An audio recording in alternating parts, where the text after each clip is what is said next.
Shadowblaingamma here, and I'm here bringing you a deck profile of my Fire Fist deck.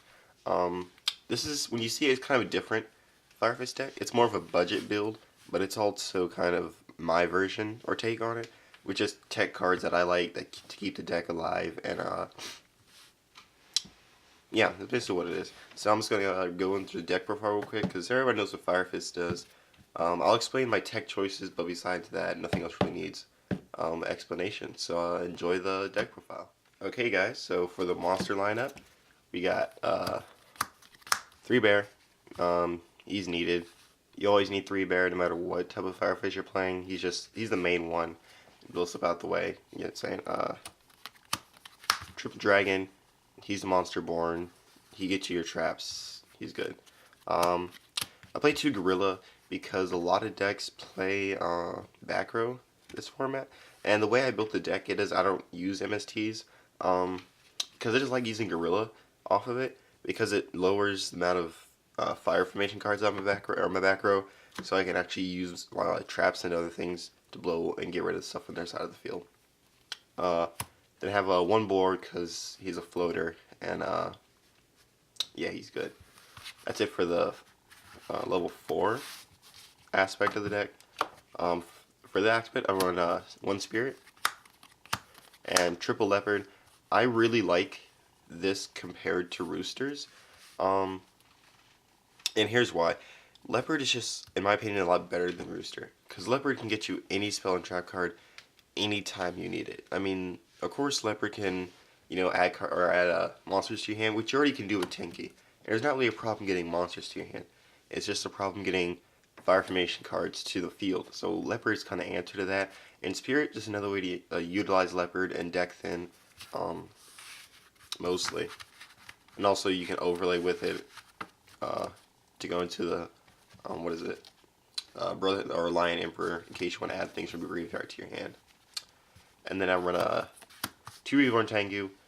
I always liked it in the deck. It's just it's really good, especially first turn. You can drop Tengu. You're safe for about a turn or 2 while you set up your plays. And then I play 1 blaster because it's still good, even though it's at 1. I was playing it at 3, but hey, I mean, it's still good no matter what it's at. And then for the spell lineup, I got 1 Book of Moon because Book of Moon is good. Triple Tinky because it got to 3, so that's why. Triple Tensu because I like having a lot of fire formation cards because you're gonna be sending a lot of them to the graveyard. So you don't want to have a small amount of them, because that's what I always think is weird. People how they want to kill all these things and do all these effects, but they don't have enough fire formation cards to keep supporting that throughout the whole game. So that's why I like having 3 Tensu and 3 Tenki. I also play 1 Gyoku just for cards. This problem card. So like late game when your opponent goes into sets 1 and go into sets 1 in the back row instead of your turn, Gyoku is just helpful. You just go Gyoku it first, or first thing you do, Gyoku it. You don't have to worry about it. Your opponent basically just has to sit on it until they can get an MST or something, that's why I really like this card. It's also good for like evil swarms when they search out their infestation and you know where they set it. You just Gyoku it, so you don't have to worry about it. I also play triple lance because lance is really good in this deck. It's what makes this deck good. It's just people fear it. Like whenever I play this deck, whenever I set a card, they just assume it's lance, which is good. More likely it's always lance or Tensen, really. And then last spell, triple pot, because pot's good. It makes this deck consistent and it's pretty. And then for the traps, I play a triple Tensen because it's kind of like an honest for Fire Fist. You automatically get a 1,000 off of it. It's just really easy to search and bring out to the field. So there's no reason not to play it at 3. I played a triple threatening roar. This was a tech choice for me because I was thinking of doing like 2 Merit Force and like a D prison or something. But I decided to go Threatening Roar because I'm not sure exactly how the format's going to be. So I'm not sure how decks are going to respond to Mirror Forces and other things. And also with Extinction Knight legal now, and his ability to just nuke basically any time during the game, you just want to be sure to not just have things on board that's just sitting there and building up for them to just go easy overlay Extinction Knight, just nuke everything. Um, Also, Threatening Roar is really good because you can just activate it at any point. So if your opponent goes and spams and they go like MST on your back row, use Threatening Roar, not have to worry about anything. Next turn, draw into your cards, set up your plays, and kill the field. Um, it's also good for just because Fire Fists have a problem late game for finishing because they don't spam as much as other decks, and especially nowadays there's a lot of negation around for spell and trap cards. So having a Threatening Roar, people aren't really going to negate that. They're just gonna take it like Threatening Roar. Okay, your turn, and just move on.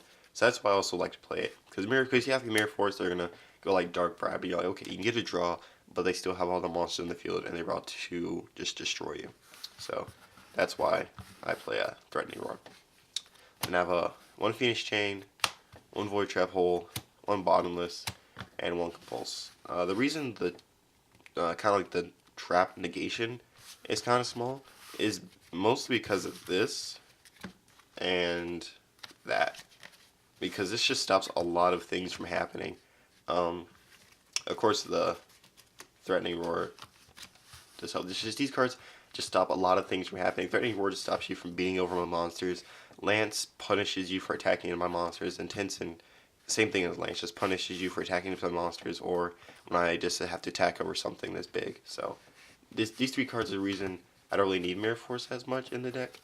I mean, you can always use it in the deck, and if you like this deck and you want to build it, you feel free to play Mirror Force if you want it. I'm not complaining about it.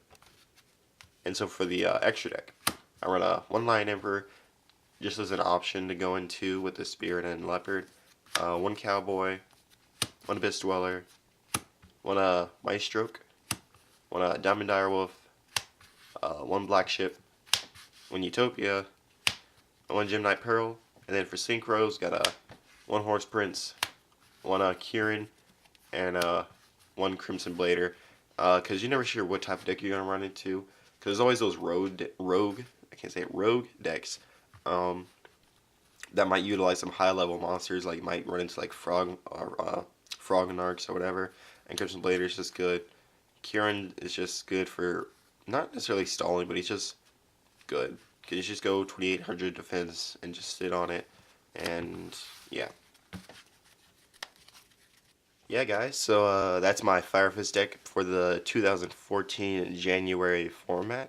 If you have any questions or concerns about the deck, please put it in the comments down below. Remember to like, comment, and subscribe to my videos for more Team Celeste Guard content. I believe we still have some more deck profiles to do. We'll be setting up some duel videos soon, so be ready to watch those. And we have a binder video, which we need to do, which is our first one up on our channel. So this is Shadowblaingamma with Team Celeste Guard saying peace and see you later.